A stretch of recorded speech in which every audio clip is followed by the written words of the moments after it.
Bonjour à tous, bienvenue dans cette nouvelle vidéo à destination des élèves de 3e. Et cette fois-ci, on va aborder la fin de la guerre froide et la mort de l'Union soviétique.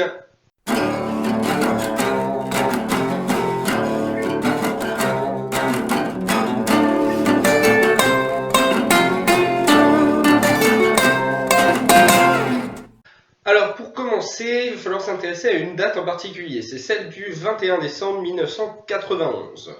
Alors, ce jour-là se réunissent à Alma-Ata au Kazakhstan, dans le sud du Kazakhstan, 11 dirigeants de République socialiste soviétique et Mikhail Gorbatchev qui dirige l'Union soviétique dans son ensemble. Et c'est ce jour-là à Alma-Ata que va être signé l'acte de décès, la reconnaissance officielle de la fin de la dislocation de cette Union soviétique. La question c'est comment on en est arrivé là. Il y a plusieurs types de raisons. La première, c'est une série de raisons économiques. L'URSS est en grande difficulté sur le plan économique. On se rappelle ici, mais l'économie en URSS, c'est une économie communiste. Elle est dirigée par l'État intégralement selon la formule des plans quinquennaux. Alors qu'est-ce que ça veut dire? Ça veut dire que sur 5 ans, on va faire un plan d'objectifs qui doivent être atteints par l'industrie, l'agriculture. Alors dans ce cadre-là, ce sont des objectifs à l'échelle de l'URSS, qui ne sont pas forcément en accord avec la réalité du terrain dans les différentes républiques socialistes soviétiques qui la composent. Et on enregistre souvent des retards par rapport à ces plans quinquennaux, ou alors des manques de ressources, soit de ressources humaines, soit de ressources naturelles. Ce qui fait que la gestion autour de ces plans quinquennaux, qui est une gestion très centralisée, elle amène à des situations de pénurie alimentaire, pénurie énergétique dans toute une partie de la population de l'Union soviétique. On a là déjà un élément de déclenchement d'une crise importante. Alors ensuite de ça, il y a des raisons politiques et militaires. Nous, on a pu étudier, vous avez pu étudier à travers vos travaux, les différentes crises qui parsèment la guerre froide. Chacune de ces crises, elle n'a pas de vrai vainqueur en fait. À chaque fois, on en arrive souvent à un changement de relation entre l'URSS et le bloc de l'Ouest et les Occidentaux, mais on ne peut pas déclarer un véritable vainqueur systématiquement. C'est le cas de la crise de Cuba par exemple, qui amène, avec cette histoire de missiles nucléaires qui auraient été implantés à Cuba, à une détente au final des relations entre les deux géants, mais pas à une victoire vraiment de l'Union soviétique sur le plan diplomatique ou sur le plan militaire. En plus de ça, il y a des échecs militaires. Alors là, on peut compter la guerre d'Afghanistan. L'Union soviétique s'engage en Afghanistan en 1979 pour y soutenir l'installation d'un régime communiste, mais c'est un échec total. Et ça a coûté énormément d'argent à l'armée rouge et à l'Union soviétique en elle-même. Alors là, on commence à voir que la situation sur le plan diplomatique, sur le plan militaire, elle est très périlleuse. En plus de ça, sur le plan technologique, l'URSS enregistre aussi des retards. Et là, je vais prendre l'exemple de l'accident nucléaire qui est survenu à Tchernobyl en 1986. Donc on est 1 an après l'arrivée au pouvoir de Mikhail Gorbatchev, et en Ukraine, à côté de la ville de Pripyat, la centrale nucléaire de Tchernobyl explose. Le cœur du réacteur de la centrale explose. Alors dans les premières heures de l'incident, les responsables de la centrale nient complètement le fait que ce réacteur ait pu exploser. Pour eux, c'est tout à fait impossible. Et ils n'ont pas tort. En fait, on leur a caché la vérité. Les dirigeants soviétiques, depuis des dizaines d'années, avaient mis sous secret un des éléments de fabrication de ces réacteurs nucléaires RBMK.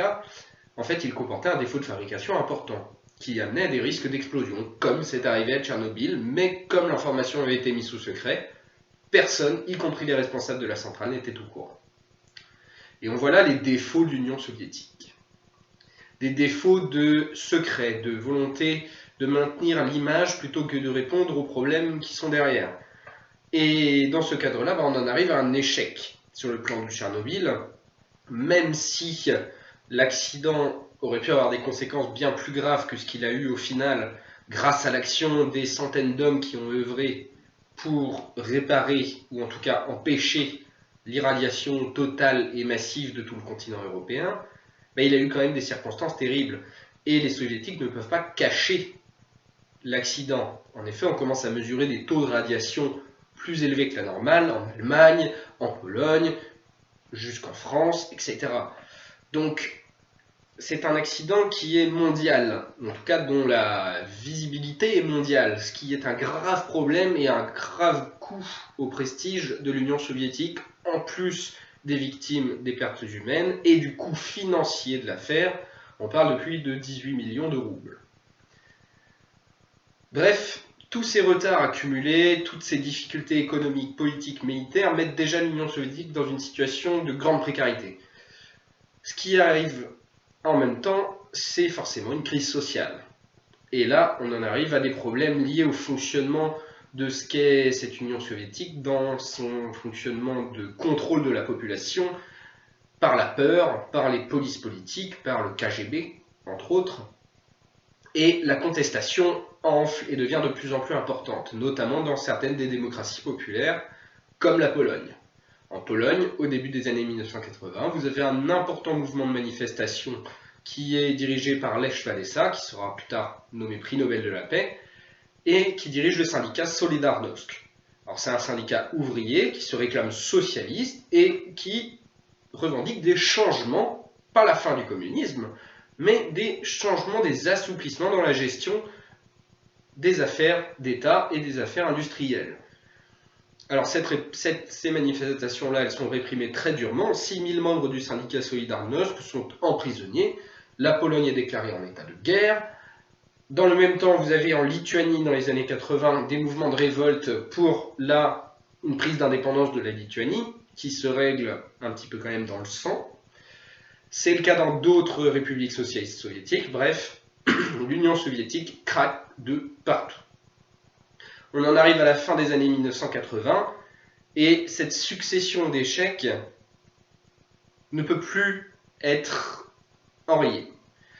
Alors Mikhail Gorbatchev va bien tenter une politique de libéralisation qu'on appelle la perestroïka sur le plan économique.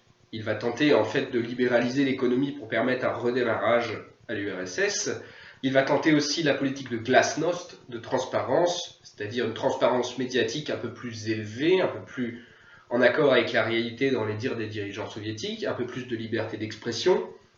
Mais tout ça ne va pas suffire, et à la fin des années 80, eh bien, il faut se rendre compte, il faut se rendre à l'évidence, l'Union soviétique va mourir. Alors ça, ce n'est pas du goût de tout le monde. Des dirigeants soviétiques d'une ligne qu'on pourrait dire dure à Moscou vont tenter un putsch pour renverser Mikhail Gorbatchev. Ce putsch va échouer, notamment grâce à l'initiative de Boris Yeltsin, qui sera le futur président de la Fédération de Russie, avant celui qu'on connaît aujourd'hui, qui est Vladimir Poutine. Ce putsch ayant échoué, plus rien ne peut empêcher la fin de l'Union soviétique, et cette réunion à Alma-Ata au Kazakhstan est convoquée.